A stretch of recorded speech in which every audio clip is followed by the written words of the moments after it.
maabilidad, madiskarte, maalam, at hindi kailanman mauubusan ng paraan. Yan ang utak langgam! Tampok ang samut-saring tips at iba't ibang techniques na hatid ni Jo Cabrera Alabastro. Ang asin ay masasabing napakaraming wonder.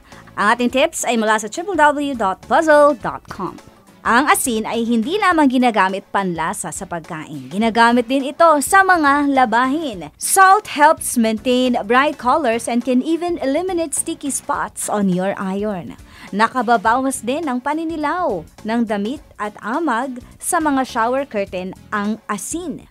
At magagamit din ng asin upang maiwasan ang pagkatas ng kulay ng bagong damit. Paano? Maglagay lamang ng kalahating tasa ng asin sa tubig na pagsasabunan. Titingkad rin ang kulay ng kurtina at basahan kung lalaban ito sa tubig na may halong asin at sabon. Makikita mong babalik sa dating kulay ang iyong mga kurtina at basahan.